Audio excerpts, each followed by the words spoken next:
Assalamualaikum warahmatullahi wabarakatuh. Selamat sore kawan-kawan petani porang di seluruh Nusantara. Hari ini hari Senin tanggal 10 Januari tahun 2022. Waktu menunjukkan pukul 16.30 atau jam setengah 5 sore kawan. Saat ini kita berada di lahan naungan. Lahan ini tentunya dulu kita tanami dari katak yang ukurannya mini, katak yang ukurannya hampir serupa dengan katak yang kita tanam di lahan terbuka yang pada beberapa waktu lalu sudah kita tunjukkan bagaimana pertumbuhannya. Nah, di sini kita ingin membuat sebuah perbandingan kelebihan dan kekurangan tanaman porang yang kita tanam di lahan terbuka dan juga yang berada di lahan naungan. Karena ketika kita merawat tanaman porang itu, dari tanaman porang yang berasal dari biji katak yang sama, ukurannya yang hampir sama, kemudian cara perawatannya sama, kira-kira dengan tanam di bawah naungan dan kita tanam di lahan terbuka, keuntungan dan kelebihannya apa saja? Yuk kita bahas kira-kira kelebihan dan kekurangannya apa saja agar menjadi pengalaman kita bersama, yaitu bahwa menanam porang itu ada beberapa pilihan, ada yang di bawah naungan dan juga ada yang di lahan terbuka. Hal itu tentunya ada plus minusnya kawan, ada kelebihan dan juga kekurangannya. Oleh karena itu kita akan membahasnya satu persatu. Yang pertama kita akan membahas yaitu tentang kelebihan kita menanam porang di lahan naungan. Yang pertama adalah pemberian pupuk dasar yang lebih sedikit. Kenapa lebih sedikit? Karena untuk lahan naungan ini tentunya pada bagian atasnya adalah ada daun-daun. Kemudian daun-daun itu beberapa ada yang jatuh. Ketika jatuh ke tanah, lama-lama dia akan menjadi kompos kawan. Adalah tambahan nutrisi bagi tanaman yang ada di bawahnya. Sehingga ketika kita tanam porang pun untuk asupan atau porsi dari pupuk dasar itu bisa dikurangi, atau bisa dikatakan lebih sedikit dibandingkan daripada lahan yang terbuka.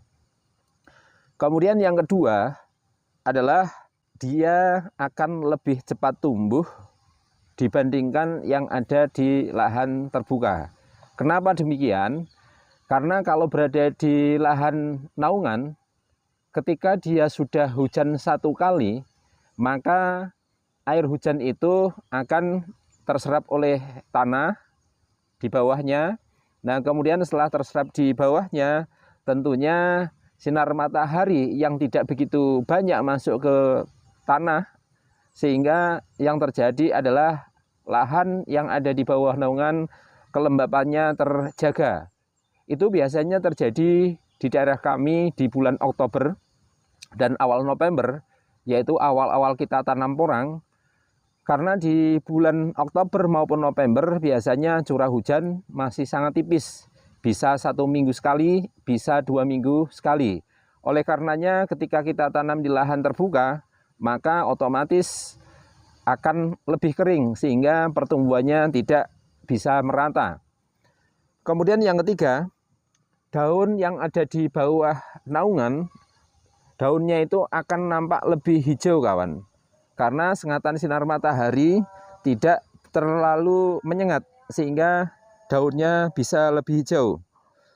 Kemudian kelebihan yang keempat, katak yang dihasilkan berdasarkan pengalaman kami, katak yang dihasilkan itu tingkat kekerasannya lebih tinggi kawan.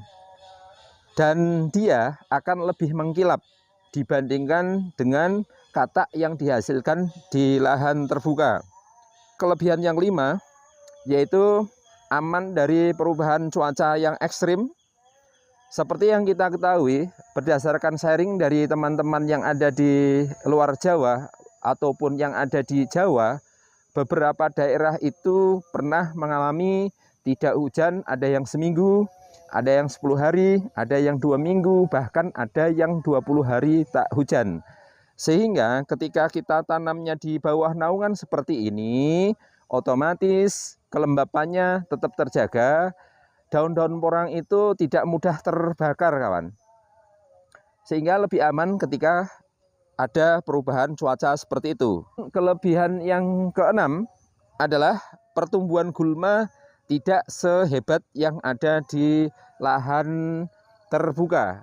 Ini terbukti, ini baru kita siangi 1 kali, ternyata gulmanya belum begitu banyak dibandingkan di lahan terbuka yang saat ini sudah kita siangi 2 kali.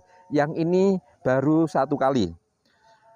Itulah 6 kelebihan menanam porang di lahan naungan. Kita akan menunjukkan pula 8 kekurangan menanam porang di lahan naungan, yaitu yang pertama adalah proses olah lahannya agak sedikit ribet.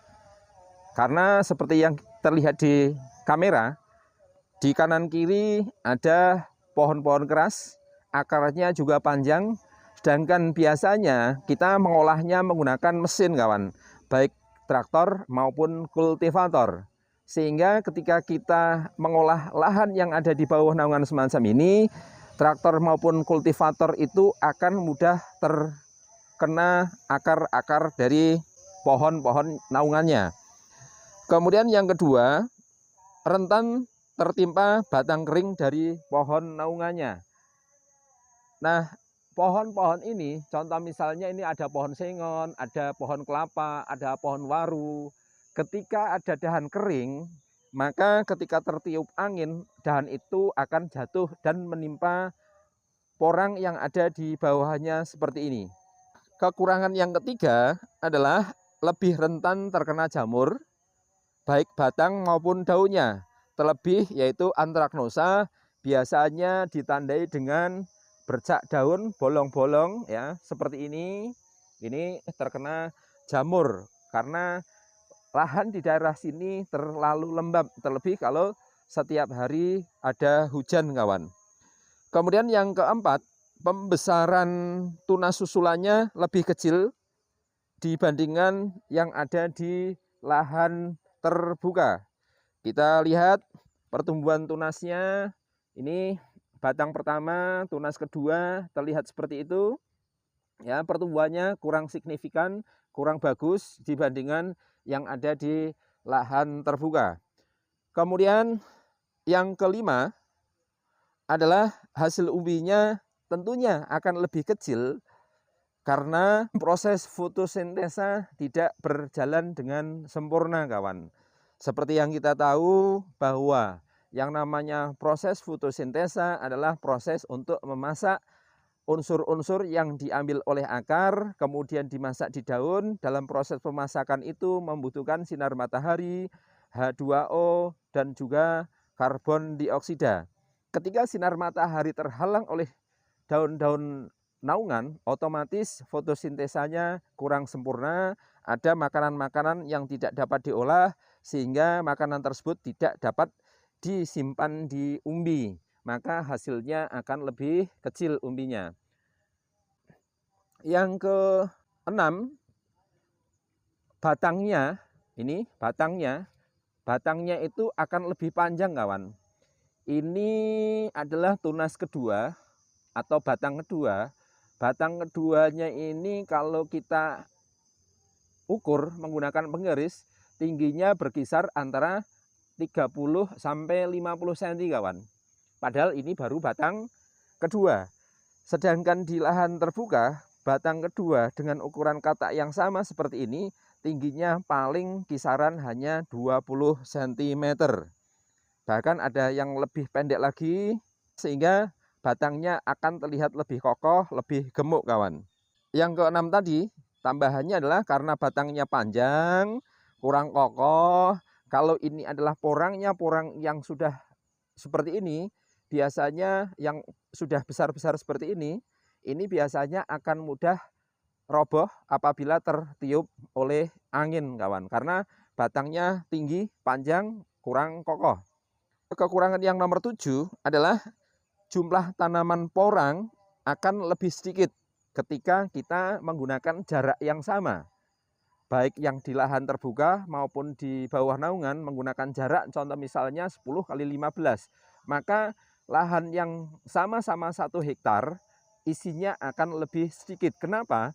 Karena beberapa space lahan sudah tumbuh batang-batang besar sebagai naungan, pada bagian bawahnya otomatis tidak dapat ditanami. Oleh karenanya jumlah tanaman yang sama-sama 1 hektar, jumlah yang ada di lahan naungan akan lebih sedikit. Yang ke-8 atau yang terakhir adalah lebih rentan terkena penggerek batang, yaitu ulat yang biasanya menyerang pada bagian pangkal batang semacam ini kawan. Penggerek batang itu paling suka pada daerah-daerah yang lembab, daerah yang tidak begitu tersengat oleh sinar matahari. Oleh karenanya pertumbuhan dari penggerek batang akan lebih banyak populasinya di lahan naungan daripada di lahan terbuka. Nah, itulah kelebihan dan kekurangan kita tanam di lahan naungan, bahwa porang itu yang kita amati ketika kita kemarin tahun lalu kita tanam di lahan ini, umbi yang kita hasilkan lebih sedikit. Contoh misalnya dengan bibit katak yang ukurannya 350 di lahan ini, itu kemarin hasilnya adalah contoh misalnya hanya 2 on, yang ada di lahan terbuka bisa 3 on, bisa 4 on, bisa 5 ons kawan. Oleh karenanya pilihan mau menanam di lahan terbuka maupun naungan itu nanti tergantung dari pribadi masing-masing. Kita hanya memaparkan kelebihan dan kekurangannya. Nanti kita bandingkan kelebihan dan kekurangan menanam porang di lahan terbuka kawan. Ya, sekarang kita sudah berada di lahan terbuka. Tidak ada pepohonan. Nah, di sini di lahan terbuka kita akan juga membandingkan kekurangan dan kelebihan ketika kita tanam di lahan terbuka, yaitu kita akan membahasnya. Yang pertama adalah kelebihannya dulu kawan. Kelebihan yang pertama adalah proses olah lahannya lebih mudah, karena lahan terbuka semacam ini walaupun bentuknya terasering, petak-petak, tetapi traktor bisa masuk ke sini, kultivator bisa masuk ke sini.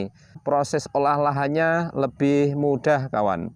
Yang kedua, aman dari resiko tertimpa ranting atau dahan. Karena tidak ada naungan, tidak ada pepohonan yang ada di atasnya, otomatis tanaman porangnya aman dari ranting ataupun dahan kering. Kelebihan yang ketiga, berdasarkan pengalaman kami, tanam porang sama-sama katak ukuran mini ataupun katak ukuran sedang yang ditanam di lahan terbuka ataupun naungan, hasil umbinya akan lebih bagus yang ada di lahan terbuka kawan. Kelebihan yang keempat, munculnya tunas susulan itu terlihat batang pertama, batang kedua, batang pertama, batang kedua, kemudian yang dalam juga batang pertama, batang kedua terlihat lebih besar batang keduanya. Perbedaannya cukup signifikan kawan, pertumbuhannya cukup menyenangkan. Kelebihan yang kelima, batangnya pendek kawan. Ini terlihat batangnya keker, pendek ya, sehingga dengan batang yang kokoh, batang yang besar, otomatis dia lebih kuat ketika terkena angin kawan. Kelebihan yang keenam adalah terlihat daunnya lebih tebal kawan, lebih menyenangkan kalau menurut saya. Kelebihan yang nomor 7 adalah jumlah tanaman yang ditanam di lahan terbuka sama-sama 1 hektar yang ada di lahan naungan isinya akan lebih banyak yang ada di lahan terbuka kawan. Karena full semuanya adalah untuk porang, tidak ada tanaman keras lainnya yang menutupi lahan, sehingga lahan itu free, murni hanya untuk porang, tidak digunakan untuk pohon naungannya. Itulah 7 kelebihan kita tanam porang di lahan terbuka kawan. Kita juga akan menyebutkan 5 kekurangan menanam porang di lahan terbuka.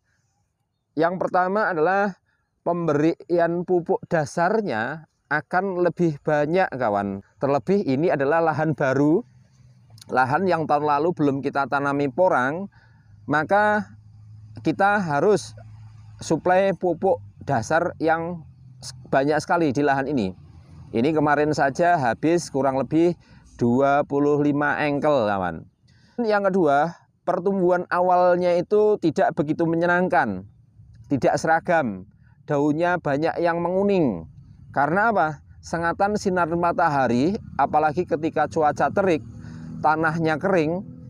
Nah, itu mengakibatkan tanaman porang kita itu di awal sangat tidak menyenangkan. Karena pertumbuhannya tidak merata, daunnya banyak lebih menguning. Karena ketersediaan air di lahan ini, otomatis kalau tidak ada air hujan, tidak kita sirami.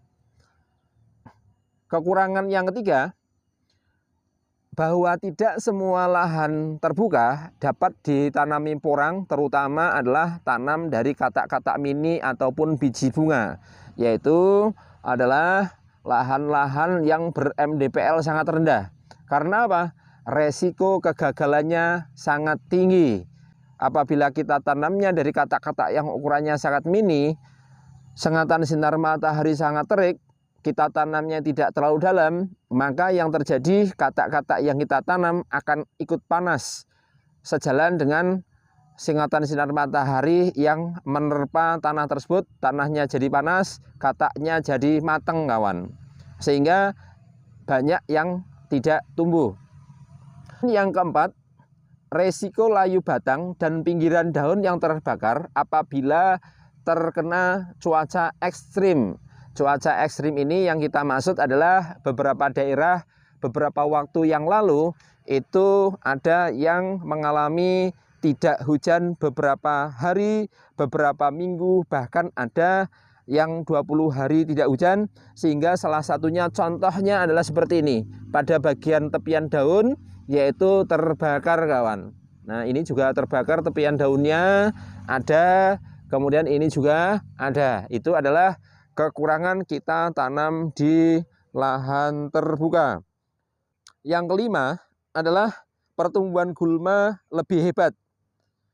Gulma-gulma kalau kita tanamnya ini tidak menggunakan mulsa, maka pertumbuhan gulmanya akan lebih hebat lagi kawan. Contoh misalnya lahan yang satunya itu, yang di lahan terbuka, pertumbuhan gulmanya sungguh luar biasa. Nah, saat ini pun kita sudah menyianginya 2 kali, sedangkan yang berada di bawah naungan baru 1 kali.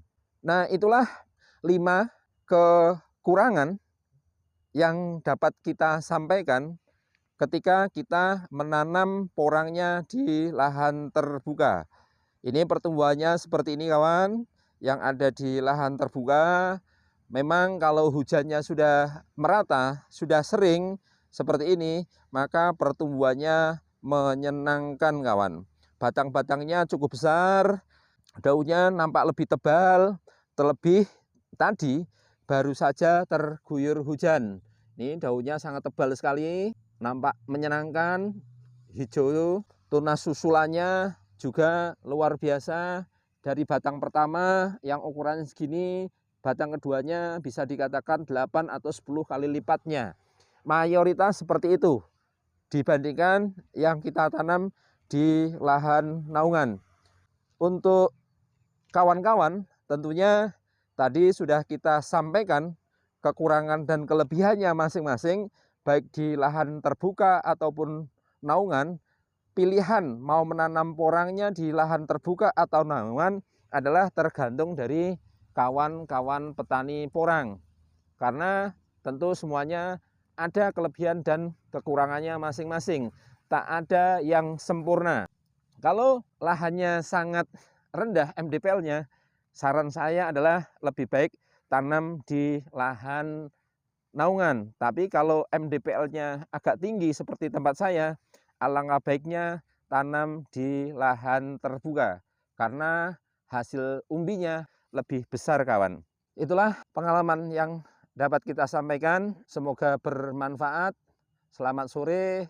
Matahari sudah mulai tenggelam, kawan. Sebentar lagi akan terdengar adzan maghrib. Saatnya kita pulang kembali ke rumah bersendau gurau bersama keluarga tercinta, kawan. Semoga tayangan ini bermanfaat. Salam sukses dari kami. Assalamualaikum warahmatullahi wabarakatuh.